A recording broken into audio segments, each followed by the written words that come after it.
नमस्कार।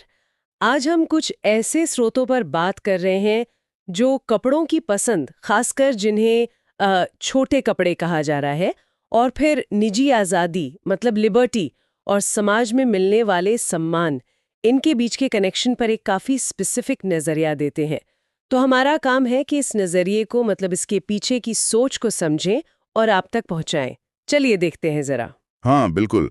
ये स्रोत दरअसल इसी बात पर फोकस करते हैं कि कैसे पहनावा और लिबर्टी की समझ और जो समाज में सम्मान मिलता है, ये चीज़ें आपस में जुड़ी हुई हैं, हम्म। खासकर महिलाओं के संदर्भ में, जैसा इन स्रोतों में बताया गया है। हम्म। तो सबसे पहले ये देखते हैं कि स्रोत ये जो नंगापन शब्द इस्तेमाल कर रहे हैं, इसका मतलब क्या बता रहा है। ऐसा लग रहा है कि इसे आधे अधूरे कपड़ों से जोड़ा जा रहा है। बिल्कुल, बिल्कुल। और देखिए, दिलचस्प बात यह है कि ये आपत्ति सिर्फ महिलाओं के कपड़ों पर नहीं है। हम्म। स्रोत के हिसाब से पुरुषों का भी जिक्र किया गया है इसमें, अच्छा। जैसे वो रणबीर सिंह का उदाहरण दिया है। हाँ, ये दिखाने के लिए कि ये आपत्ति मतलब दोनों लिंगों पर लागू होती है। स्रोत में एक जगह साफ कहा भी है कि भाई, नंगापन से बिल्कुल आपत्ति है सर, लड़कों में हो या लड़कियों में, दोनों में मुझे आपत्ति है।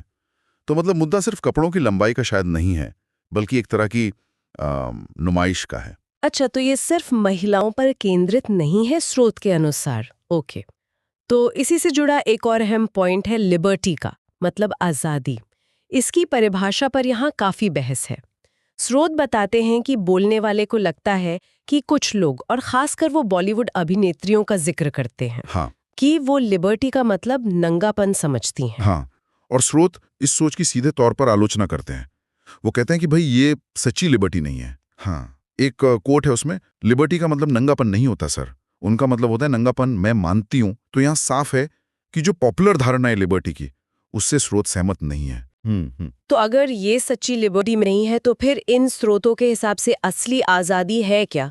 मतलब उसे कैसे देखा जाना चाहिए? देखिए, स्रोत जो हैं वो सच्ची लिबर्टी को जोड़ते हैं शिक्षा से और आर्थिक स्वतंत्रता से, जिसे आजकल हम फाइनेंशियली इंडिपेंडेंट होना कहते हैं। अच्छा। हाँ, मतलब आर्थिक रूप से आत्मनिर्भर बनना। जो प्रस्तुत करता है वो अपना उदाहरण भी देती हैं कि उनके माता पिता ने उन्हें जो स्वतंत्रता दी, उससे वो फाइनेंशियली इंडिपेंडेंट बनी। उनका तर्क ये है कि बेटियों को पढ़ाना, उन्हें अपने पैरों पर खड़ा करना, वो है असली स्वतंत्रता। वो कहती भी हैं, लिबर्टी आप बेटियों को वैसा दीजिए जैसा कि मेरे माता पिता ने मुझे दिया, और मैं आज फाइनेंशियली इंडिपेंडेंट हूँ। और फिर जोर देकर कहती हैं, मैं बिल्कुल लिबर्टी के पक्ष में हूँ, बेटियों को पढ़ाने के पक्ष में हूँ, उनको फाइनेंशियली इंडिपेंडेंट बनाने के पक्ष में हूँ। समझ गए। तो मतलब स्रोत के लिए स्वतंत्रता का मतलब बाहरी दिखावे या कपड़ों की छूट से ज्यादा अंदरूनी ताकत है, शिक्षा, आर्थिक आजादी।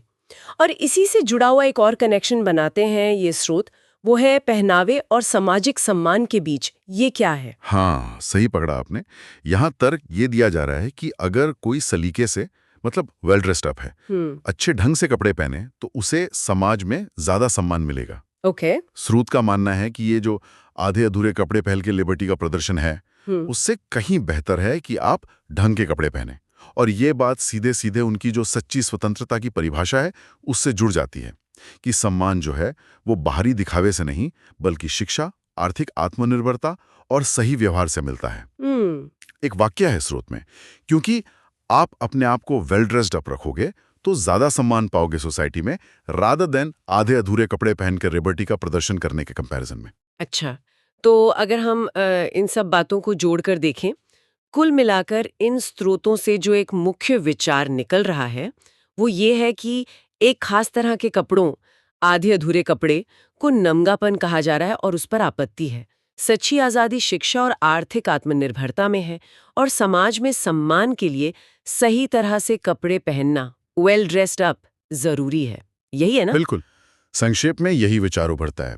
और ये पूरी चर्चा हमें कुछ अहम सवालों के साथ छोड़ जाती है, जैसे कि भाई, व्यक्तिगत अभिव्यक्ति की जो स्वतंत्रता है और समाज की जो उम्मीदें हैं, इनके बीच में एक सही संतुलन कैसे बन सकता है।